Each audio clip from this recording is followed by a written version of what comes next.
एक चाहूल प्रीतीची भाग 4। निहारिकाने लग्नाचं विचारल्यावर अधिराजचं उत्तर ऐकून सगळं घरचं कुटुंब विचारात पडले होते की अधिराज नक्की कोणाशी लग्न करण्याबद्दल बोलतो आहे। सगळेच घर विचारात होते। तेव्हाच निहारिकाची आवाज आली, तू हे काय बोलतोयस अधिराज? तू माझ्यावर प्रेम करतोस ना? निहारिकाचं बोलणं ऐकून अधिराज रागात बोलला, तुला माझं नाव घ्यायची परवानगी कोणी दिली? निहारिका जवळपास रडत बोलली, पण तूच तर माझ्याशी लग्नाबद्दल बोलला होता। अधिराजने रागात उत्तर दिलं, हे सगळं मी तुझ्या बापाच्या काळ्या धंद्यांना उघड करण्यासाठी केलं होतं। निहारिकाने रडत विचारलं, पण यामध्ये माझी काय चूक आहे? तू माझ्यासोबत असं का करतो आहेस? अधिराजने दात घासत रागाने म्हटलं, तुझी काय चूक आहे? तुला काय वाटलं होतं? तू माझे ड्रिंक स्पॉइल करशील आणि मला कळणार नाही? तू हे सगळं केलंस कारण मी तुला असं करायची मुभा दिली होती। आता माझ्या रागापासून स्वतःला वाचवायचं असेल, तर इथून निघून जा। अधिराजच्या रागाने घाबरून निहारिका तिथून शांतपणे निघून गेली।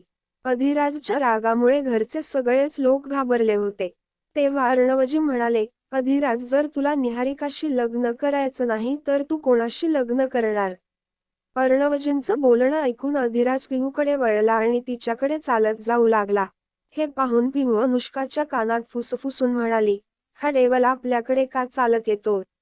अनुष्काही कन्फ्यूज होत म्हणाली, मला काय माहित, मी तर आज काहीही केलं नाही।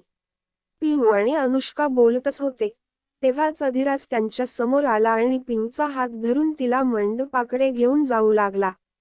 घरचे सगळे लोक हे पाहून शॉक झाले। पिहूला काहीच समजत नव्हतं की हे सगळं काय चाललं आहे। ती अधिराजच्या रागाने काहीही बोलू शकत नव्हती। तेव्हाच आजी धाडस करून बोलल्या, अधिराज बेटा हे काय करतो? अधिराज एका शब्दात उत्तर देत सिरियस टोनमध्ये म्हणाला, लग्न। अधिराजचं हे उत्तर ऐकून सगळे घरचे लोक शांत झाले कारण अधिराजच्या बोलण्यामागे लपलेल्या रागाला आणि इरिटेशनला सगळ्यांनी ओळखलं होतं। तेव्हा अनुष्का आपल्या मनात म्हणाली, ओह गॉड माझी प्रिय मैत्रीण आज बली जाणार आहे। मला काहीतरी करायला पाहिजे। अनुष्का अधिराजला थांबवण्यासाठी काहीतरी बोलणार होती, तेवढ्यात आजीने तिचा हात धरून नाही म्हटलं। अनुष्का चुपचाप उभी राहिली आणि अधिराज पिहूला घेऊन मंडपात बसला। अधिराज शेतात पंडितजींना मंत्र वाचायला सांगितलं आणि तिथेच पिहू आपल्या मनात विचार करू लागली, हे माझ्यासोबत काय चाललं आहे? माझं लग्न होतोय, तेही या डेवल सोबत?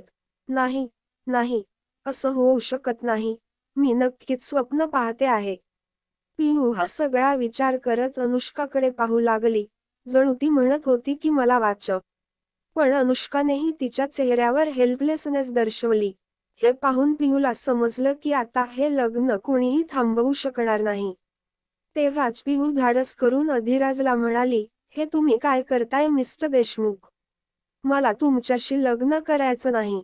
पिहूचं हे बोलणं ऐकून अधिराजने तिला रागाने घुरून पाहिलं, ज्यामुळे पिहू घाबरून शांत झाली आणि तिने आपलं डोकं खाली केलं।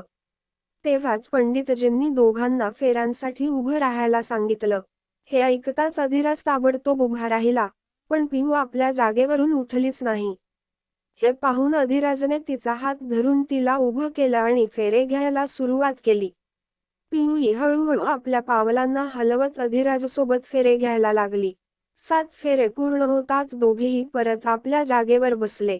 फेरे पूर्ण होताच पंडितजींनी अधिराजला मंगळसूत्र घालायला सांगितलं, तेव्हा सानिकाने येऊन अधिराजच्या हातात मंगळसूत्र दिलं आणि अधिराजने ते पिहूला घालून दिलं। थोड्याच वेळात त्याने पिहूच्या भांगेत कुंकू भरला। अधिराजने पिहूच्या भांगेत कुंकू भरताच पंडितजी म्हणाले, लग्न संपन्न झालं।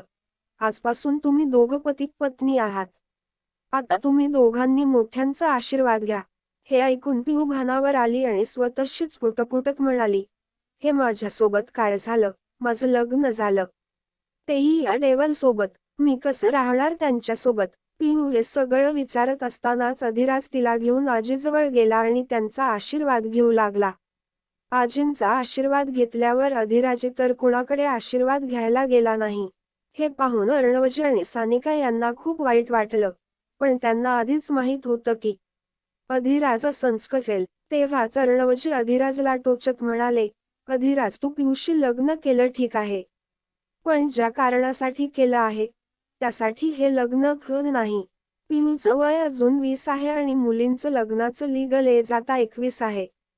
कोर्ट हे लग्न ऍक्सेप्ट करणार नाही आणि तुझं लग्नही रजिस्टर होऊ शकणार नाही. अर्णवजींचं बोलणं ऐकून अधिराज गंभीर स्वरात म्हणाला, तुम्ही याची काळजी करू नका. मी वसियतमध्ये माझ्या लग्नाचं वय 30 ते 32 दरम्यान ठरवलं आहे. याचा अर्थ असा आहे की आपल्याकडे पिहूच्या 21 वर्षांची होईपर्यंत वेळ आहे. जेव्हा पिहू 21 ची होईल तेव्हा लग्न रजिस्टर होईल. अधिराज हे बोलून थेट आपल्या रूममध्ये गेला आणि खाली उभे असलेले सगळे लोक त्याला जाताना पाहत राहिले. तेव्हा सानिकाजी पिहूच्या जवळ येऊन तिला प्रेमाने आशीर्वाद देत म्हणाल्या, बेटा, आता या पवित्र बंधनात बांधली गेली आहेस तर ते मनापासून निभव.